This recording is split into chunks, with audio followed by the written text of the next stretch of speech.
Today, we are jumping into a completely different series that I've seen a bunch of you requesting down below. Solo leveling is one of those journeys where we follow one man on his quest to become the strongest in a constant battle against both man and monsters. Unlike a bunch of manga that I shan't name, this manhwa doesn't stray into the confusing, philosophical, or profound. Instead, it's extremely easy to read and lets the art along with the brilliant fight scenes take a hold. Don't get me wrong, the story also has a great deal of substance and interesting concepts, they just don't make that the overall focus of the story itself. The focus is always seemingly on Jinwoo and his quest to become the strongest. In this video, we're going to cover the first arc that takes place throughout the series, D-Rank Dungeon Arc. This arc is a fantastic way to enter the world of solo leveling. While focusing on the main character, his initial strengths and weaknesses, we are slowly fed information that allows us to gain an even greater understanding of the world that everyone finds themselves in. It seems to be one like our own. However, 10 years earlier, a random event led to a massive change in the world. If you want to find out more, subscribe, push this video to 3k likes so I know that you all want the next arc, and sit back and relax as we delve into the first part of solo leveling. Kicking things off in Seoul, South Korea, apologies to my hyongs for what's probably a terrible accent for a Korean pronunciation. Either way, we find the world's weakest hunter, E-Rank Sang Jinwoo. Walking through the streets, brooding over his ridiculously weak self, Jin finds it embarrassing to even call himself a hunter. Being a hunter is a job where you place your life on the line in the hopes of great return. However, Jin isn't doing this because it's his choice.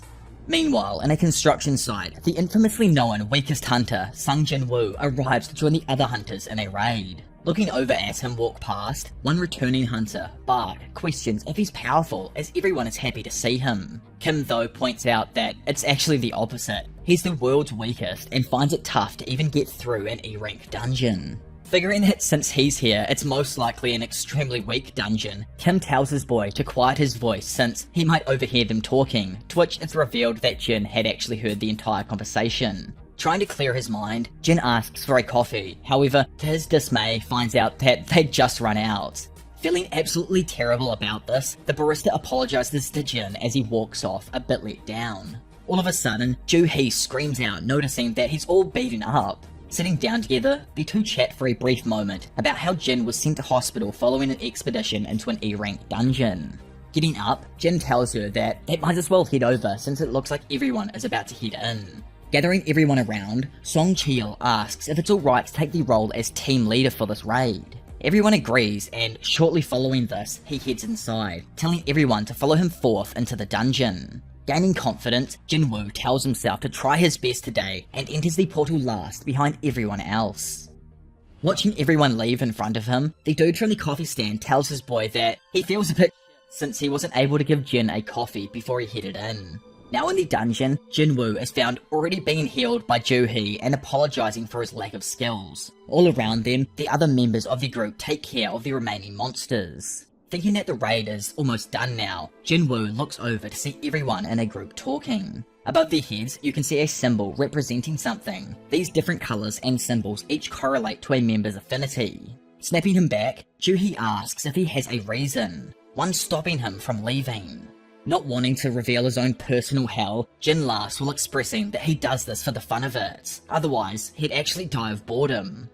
Nearby, Song, holding a crystal in his hand, explains that this thing is a magical core, an item someone receives after killing a monster. Magical cores from even a C-rank monster is worth thousands, yet sadly since Jin is an E-rank hunter, C-ranks are a mere impossibility for him to achieve. Holding the pathetic E-rank core in his hand, Jin thinks it's a bit small after putting his all into this dungeon. As he becomes even more disheartened, a random yells out that they found another entrance. Standing in front of the gaping cave entrance now, Song explains that the thing in front of them is most likely a double lair. Sparking up his magical flames, Song beautifully twists a torrent of fire and shoots it forth a distance down a tunnel. Watching it continue through the air, the flame hits the ground before slowly fading back to black. Getting everyone's attention, Song elaborates that the gate actually won't close if the boss is still alive. Due to the gate not closing yet, it's evident that the boss is most likely down the tunnel. Usually, they need to contact the guild, but if other people get the profits first, then their own profits will dwindle. Looking at all of them, he instead proposes a vote on if they should venture forth to kill the boss. Since there are 17 of them, it will result in one side winning, and no matter what, they shouldn't complain about what happens. After a few moments, it's shown that the votes came back 8-8, with it all depending on Jinwoo's vote if they venture forth. Knowing he doesn't have enough money and soon needs to pay for his sister to attend college, plus look after a sick mother in hospital, Jinwoo announces that he is going, meaning that all 17 of the hunters will push further into the dungeon. Wondering how long it's been since everyone entered the cave, someone mentions that it's been around 40 minutes and the gate will close an hour after the boss is defeated, so right now they have about 20 minutes spare to escape. Walking together, Jinwoo apologizes to Juhee for forcing her to come in here after voting yes. Being told he doesn't need to worry, Jin pushes further to get the truth, only for Juhee to rage out and tell him that no, she currently is not okay. Screaming if he's mental, Juhee reveals that the wound Jin initially received, the one that, we never saw him get, was a stab wound that entered just below where his heart is. Coming to see that he really is only alive because of her, Jin apologizes for dragging her into this once more. Smiling, Juhee hints that if he really is sorry, maybe he should take her out for some food to prove it. Blushing, but unable to say anything, Juhee asks him if he doesn't want to which he snaps out of the daze and accepts the date. Finally, after a few more minutes, the group end up finding a large golden and purple door. Asking those following if they want to return empty-handed or not, Song begins pushing the door open while saying that they could be the first ones to ever enter this section. Creaking open the door and entering the room, blue flames ignite, lighting the room and revealing the large, circular space that lays before them. Expecting to face magical beasts, the team is confused and notes that it looks as if no one has been here in ages. Statues surround the room, some holding weapons, some holding instruments. The atmosphere makes Jin's hair stand on edge, and he feels as if someone is literally staring down on him. Not wanting to be caught up with negative feelings, Jin examines the massive statue that's seated in the center back of the room. He assumes it isn't the boss as it's only a statue, however, it's the only one this large. By the way, all the other statues in the room, like in the light novel, they're actually only as tall as all of the people as well, or like slightly taller than all of the people in the room. They're not massive like statues like we see here. The only massive one is meant to be the one in the chair, but obviously things change from webcomic to, like the light novel and everything. Anyways, looking down, Song randomly finds a moss-covered magic seal. Yelling out to him, another of the crew calls him over to read some ancient text. Moving over to the text board, Song begins reading out Carthanen's temple commandments. First, worship the Lord. Second, praise the Lord. Third, prove your faith. Being tapped on the shoulder, Jin turns around to hear Juhee exclaiming that the statue's eyeball just moved. Thinking that she's gotta be tripping, suddenly Jin starts to feel an aura he hadn't before. The air became chill and all noise stopped. With that, Song announces to the group that anyone who does not follow the previously mentioned rules will never return alive. Slamming behind them, everyone's heads snap back to see the previously open entrance is slammed shut. Annoyed with everyone spouting nonsense, one of the team members announces that, he's out of here. They can have whatever treasures they find, but he's done. Wishing them good luck, he places his hand upon the door, only to hear Song scream out for him to wait. Before his voice even reaches the hunter, a shadow shoots through the room and cleaves the man down. Instantly following this, the statue returns to its position and lowers the weapon. Horrified to witness the statue come to life, the team members are all left speechless, knowing that if they want to leave, they need to destroy these statues. Jinwoo, remembering a previous statement, flicks his head around to see the main statue now staring right back at him.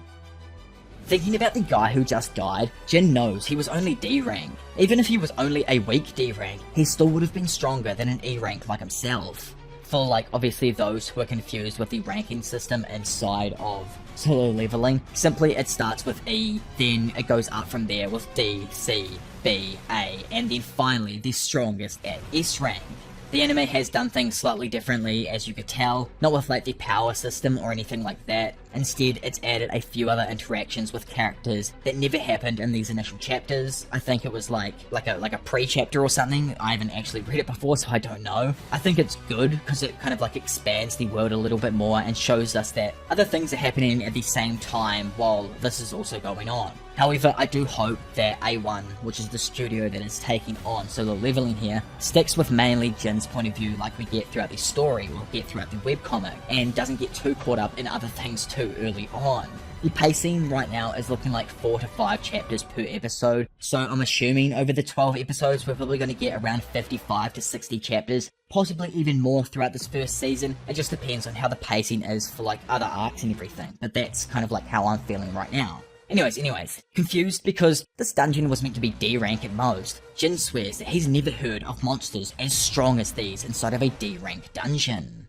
In a flashback, we find that this wasn't the first time Jin almost died. During the first raid he ever went on, he accidentally left the group and got lost. Then, out of nowhere, a random E-rank goblin shanked him from behind, sending him straight to the hospital for weeks. Another time, he almost starved to death after being trapped inside because his entire team had left. Other people in like the solo leveling world usually use their magical cores to trade up for better weapons, to then fight stronger monsters and earn even more money. Jin, however, can't do this. He never holds a weapon, so like that little blade you do see in the anime as well, I don't think that ever happens. It would just break anyway, like he says right here. Having a healer means that his injuries are able to get healed, but only if it wasn't too extreme. Though that means that healer has to work twice as hard, babysitting some weakling who can actually barely look after himself. Every time Jin got injured and heard their sneering remarks, all the times he continued a job that may result in his demise, maybe it was all for this one moment here. Reacting just in time, Jinwoo screams out for all of his comrades to duck. Hearing his warning, some hunters stand there stationary, watching the statue's eyes begin to glow. Suddenly, a beam of light is sent out that utterly eviscerates anything in its path. Opening their eyes and seeing what remains of the group, the hunters' horror only furthers as they notice that a large portion of them were taken out with a single blast. Making himself heard, Song yells for everyone to not stand up and remain in their positions. If they choose to stand back up now, the statue will 100% attack them again. With everyone listening, Song creeps over to Jin and lets him know that even though Juhee is a B-rank healer, she can't handle fear at all. While talking with Song, Jin notices that almost all of his fellow hunter's arm was blown off by the previous attack. Asking to be bandaged up, Song looks up at the giant statue and questions his boy about what rank it looks like it could be to him. Not knowing due to like never having even stepped a foot in a dungeon higher than D rank, Song, who's, actually somewhat experienced and has been in a B rank dungeon a few times, is certain that this being definitely exceeds that of a B rank boss. This one, he guesses that it could possibly even be an S rank creature. Thinking on the spot, Jin remembers the commandments that Song had read out earlier. Worship the Lord, praise the Lord, and prove your faith. Those who do not follow the commandments will never return alive. To Jin, it's obvious. He thinks that the giant godlike statue seated in front of him is that Lord. In solo leveling, these dungeons exist in a different time space or dimension. To get there, something called a gate is needed to be used. This gate is a sort of tunnel that connects other random worlds to their own. 10 years earlier, after the first gate randomly appeared in the world, many people began to experience random events. One of these random events to happen were the modification of humans into hunters. The moment a hunter is chosen, their strength stays the same and it is impossible to change. Jin too became a hunter, however, his strength was only enough for an E rank rating. Still, Jin is stronger than most individuals, it's just that the difference between him and other ranks is extremely drastic. The men and women who received the powers to cross the gate and destroy monsters as a career were labelled as hunters. Sometimes, on odd occasions, beyond the gate, there can be an ominous, despairing, insane monster that comes out of absolutely nowhere. Wondering if he's going to be okay, Jin asks if Song's bleeding will stop, but Song says there really isn't much he can do about it now. Initially, he'd brought 3 healers here because he thought this would be over quickly. Now, one literally got vaporized by the first attack, and the other is so shocked that he's unable to move. Even the B-rank healer, Juhee, has never experienced anything like this, so it's making healing slightly difficult for the time being. For Song, he thinks that the best course of action is to stand still, then once the situation clears a tad, try and make a run for it. Suddenly, one of the random hunters breaks away from the group while claiming that this isn't his final moment. He finally managed to join a big guild, so he won't die here. Gritting his teeth, the man gasses himself up and plans to use enough speed to burst through the doors in an instant. Boosting off and sending rocks flying with tremendous speed, the hunter begins closing in on the door. All of a sudden though, a burst of light shoots through the room, evaporating the hunter and leaving nothing but his feet remaining. Groaning with rage, another hunter questions why it is that the monsters are taking their time when they could just take them out whenever they feel like it. Thinking that this is completely different from the typical monsters who just blindly attack on sight, Jin is able to deduce that the statues seem to attack in a sort of pattern. Snapping his head back towards something, he figures that there has to be a rule to how this room works. Analysing the commandments of Karthanon, Jin realises that this is the key to surviving the room. Asking what the first commandment was, Song reminds him that it was to worship the Lord. Pondering what this could possibly mean, Jin starts to get up while explaining that there is a rule to this dungeon. Making his way over towards the statue, Jin watches as the eyes begin to glow and immediately drops to the floor, sweat starting to drip from his brow. Seeing the glow in the eyes fade, he assumes that the beam will start to attack if the targeted person moves past a specific height. Understanding an aspect of the statue now, Jinwoo tells everyone to bow down before it.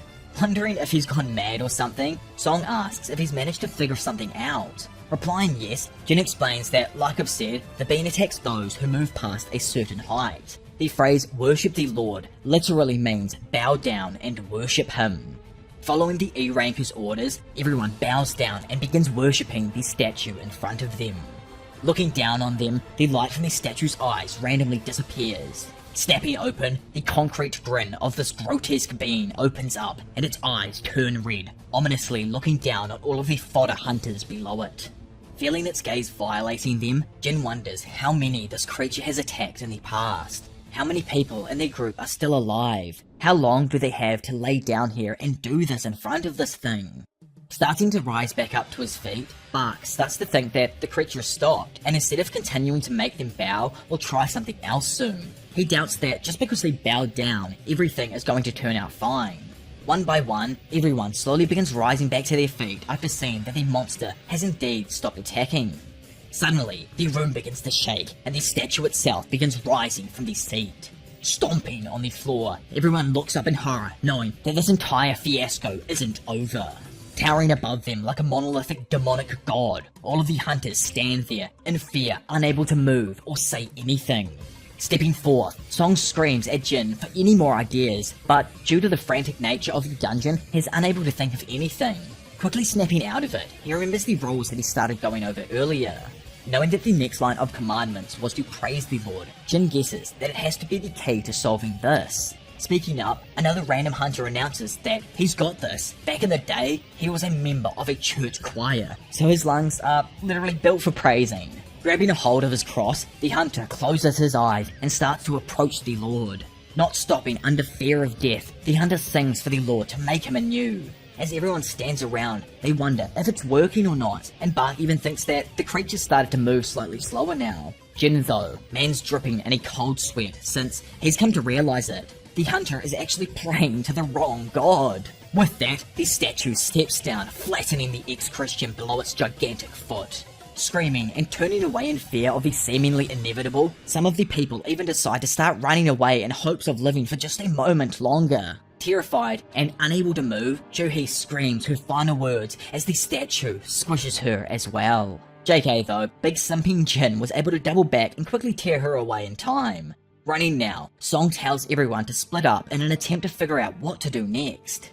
By himself, Bark thinks back on his wife and the life that he had with his family, while reiterating that he cannot die here. He's determined to be a father to his 2 children, but this is. Thinking he finally found a safe location to chill out, Kim screams out for his mate to watch his back and turn around. Unable to react in time, the statue cleaved downwards, slicing our boy Bark in two and sending him straight into the Shadow Realm.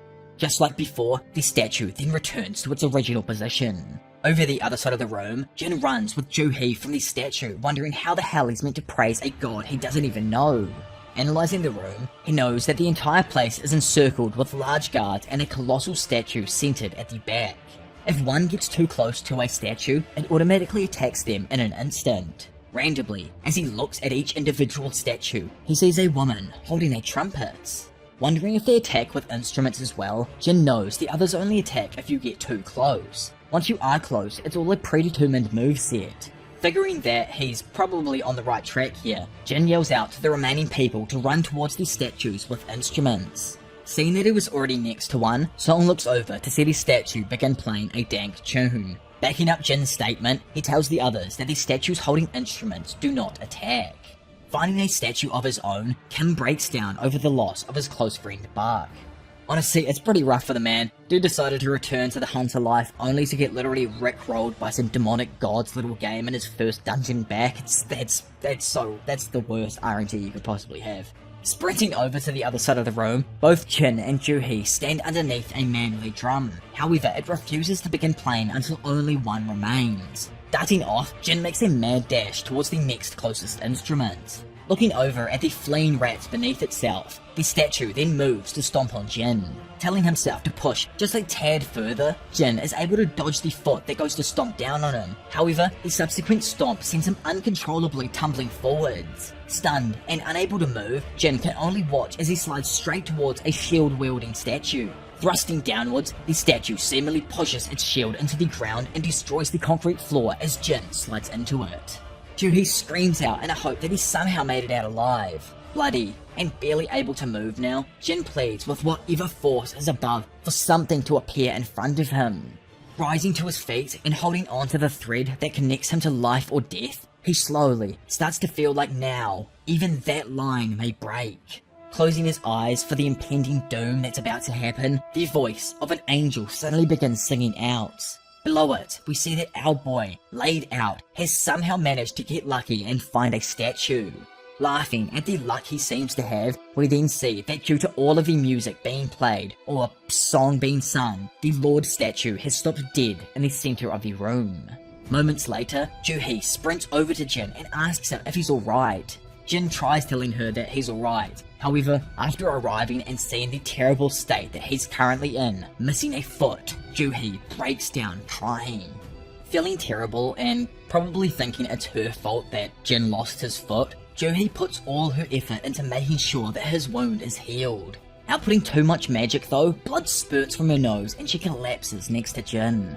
Thankful that at least Jin somehow managed to survive, Kim points out how the group's numbers are quickly being whittled away, from 17 to only 6, and 2 of those surviving members are already gravely injured. Finding it unfortunate that Song lost his arm, Kim reminds him that this is all because he made a rash decision as the party leader. Warning him about the impending punishment for losing so many members, Song, heavy-hearted, agrees with what he's saying. Moving once more, everyone's attention is quickly brought back to the statue. Raising its left hand, everyone feels the ground shake uncontrollably before in front of them, a table-like object bursts through the floor. Once the summoned platform finishes moving, flames then also appear in the sky around the outskirts of the room. Looking at the summoning in front of them, Kim wonders what it could be, only for Jin to say that it's an altar. Elaborating to the other 5 members, he assumes it's one from like an ancient mythology where they sacrificed living beings for their lord. Backing up his assumption, he reiterates that the final commandment was to prove your faith. Suddenly, a light appears in the stomach of Kim and the man begins withdrawing a blade from a small gateway-like opening. Even though he thinks he's dumb, Kim understands that this likely means they need to sacrifice someone. Pointing his sword towards the gravely injured Song, Kim demands that the man who brought them here steps forwards. In his mind, Kim feels like Song is responsible for all 11 deaths that have happened so far. Plus, he also just agreed to take responsibility for them before. Seeing where he's coming from, Song agrees on taking responsibility, but asks for him to lower the sword and let him walk freely ahead. Behind them, Jin full-on disagrees with what's going on. In his mind, he doesn't think it's his fault. They all technically voted to come in here, and it's just cowardly to turn around and say it's his issue now. Stumbling up to the altar though, Song stares down at the weirdly decorated pattern on top of it.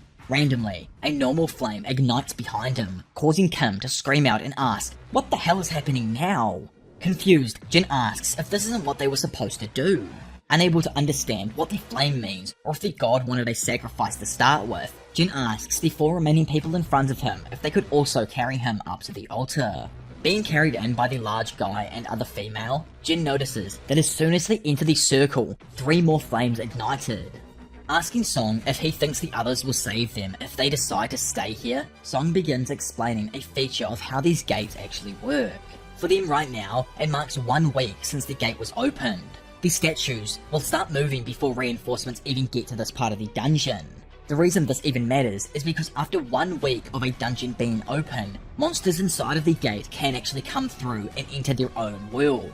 The entire purpose of a raid to begin with is to kill the boss and close the gate before the time runs out. If the people inside of the dungeon fail these tasks right now, it will mean the monsters commanding them to do all these random tasks can freely enter their own world. Turning to the final 2 members, Jin tells them that they should come here as well. For every person that steps on the altar, a flame appears, and he thinks that the trial won't begin until everyone's here. Listening to him and proceeding to stand on the altar themselves, blue lights suddenly shoot along the ground out to the outer edge of the altar where it lights a corresponding blue flame. Looking at the ant-sized people below it, the statue waves its hand once more, causing the door over the other side of the room to swing open. Standing there stunned, everyone wonders what the hell they should do now. Adding to the already intense situation, every stone statue around the circumference of the room slowly begins enclosing in on the group. Randomly, Jin looks from statue to statue and sees their movement cease the moment his eyes look at them. Turning to Ju-hee, he tells her that she cannot close her eyes here. It's just like when they were kids. The statues will only move when you take your eyes off them. Kinda like the coil heads from Lethal Company, but the movement speed is absolutely nerfed. Anyways, closing your eyes in fear and listening to the statue take another step, the other female hunter screams out in terror before darting off in an attempt to escape. Once she leaves the circle, one of the flames around the outside of the altar vanish and she seemingly runs through the doorway unharmed. Absolutely confused with what the hell they just witnessed, everyone questions Jin how she's still alive. Plus, on top of that, when she did exit the door, it's slightly closed. Trying to think, Jin presumes a blue flame will disappear after a set amount of time. One of the red flames that appeared based on the number of people also vanished the moment she left the circle. Due to how straightforward the rules have been so far, Jin comes to the conclusion that the door is a trap, a false hope. The door only opened after the red flames appeared and closes just slightly every time one of the same flames disappear. Prove your faith for Jin is literal, meaning that even in terror and danger, with the sweetest of temptations, keep your faith true. Apologizing to Jin though, the big dude who carried him over earlier says he doesn't think he can take much more of this. Throwing Jin to the floor and leaving him helpless, the man runs off towards a supposed false hope. Watching another leave in front of him, Kim is just baffled that once again, someone ran out. Screaming out that no one can move though, Jin explains that if anyone else decides to leave and they're only stuck with 3 people, the rest will not be able to survive. Needing an elaboration on what's happening, Song asks Jin for more info, to which he tells him that all they need to do is stay still and watch the statues until the blue flames disappear. The blue flames are a timer, and once they run out, everyone will be able to leave freely. Kim tells them that, yeah, he may be right, but the door could also just slam shut, sealing them in here when the blue flames run out as well. Throughout all of the previous dungeons he's gone through with Jin, Kim never imagined someone as weak as him would be helpful. He always looks down on him and never really expected anything from him. A lot of people initially died when they got here, but the ones who are alive are because of his quick thinking. Kim thanks him for everything so far. However, as he throws his sword to the ground, begins tearing up. He reveals he also has a family and doesn't want to die just yet. Not being able to take the fear of death anymore, Kim apologizes one more time before leaving the circle and making a run for freedom. With tears in his eyes, Jin drops to the floor, utterly pissed off with everyone's apparent selfishness. Now that Kim's run, the remaining 3 have no chance. It's doomed them to a cruel death. Looking defeated about what's just happened, Song points out that the door's nearly closed. It's too late now, but he finally understands what's actually going on. Knowing that the door won't close as long as there's at least 1 person on the altar, Song tells the others to leave, since they naturally have a lot more life to live. Turning to Ju-hee, he asks if she'd be able to help Jin out of the room, to which she instantly agrees. Sadly though, Ju-hee collapses to the floor before she's even able to attempt picking Jin up. Seeing her legs shaking, Ju-hee cries out that they won't move at all. Sadly, and due to Juhi using too much mana in an attempt to heal Jin previously, she's exhausted herself to the point that she can no longer move herself, which means that two of them are now incapacitated. Taking the old dude's place, Jin tells him that he should instead take Juhi out of here. Disagreeing, Song tries saying that he'll stay, but obviously Jin points out that no one will be able to carry Juhi, plus there's no time, they need to run. Screaming out, she'd rather stay here, Jin reminds her that he promised he'd buy Juhi dinner sometime. Pulling out his pathetic E-rank core, Jin tells her to eat the dinner first, then once he returns, he'll find her for that payment. Going to say something, Juhi is sadly and quickly knocked out as Song picks her up and tells Jin there really isn't any more time to wait. Asking the old man to take care of her, Song promises that he will, before slowly making his leave with Juhi. Seeing them escape through the door to safety, Jin thanks God, as at least he's the only one that's dying now. It's an interesting aspect, think about how in that moment there, he weirdly praises God, thanking him that he's the only one who's dying here. I don't know, it's just something that I've noticed as I've begun scripting this series, and it's almost unintentional from his side, but I'm curious as to if it held any credence in the actual story itself. I assume that it didn't, and it's probably just words. Feeling like an idiot anyway, Jin beats himself up over not having got a life insurance in case of this happening. Looking over and seeing Kim's sword on the ground, he picks it up and decides that in his final moments, he's gonna at least take one of these monsters down with him. Bloodshot eyes and completely unable to stand due to his missing foot, Jin points his blade forth and tells the monster to come. That's an interesting thing to ask a monster to do. But either way, in a flash, the closest monster strikes down on Jin, ripping through his chest with a complete ease. Coughing blood and screaming in pain, the monster doesn't stop. Instead, it removes its spear, flinging Jin up into the air. Falling down now atop the altar and barely breathing, our boy exclaims that he doesn't want to. He doesn't want to die. Tears pour from his eyes and thoughts begin to rush his mind. This isn't fine. What do you mean thankful? Done with everything, he questions why everyone betrayed him. He also has a family. He also doesn't want to die. Remembering he said that he's glad he's the only one dying, Jin tells himself he's a freaking liar. He never wanted to die.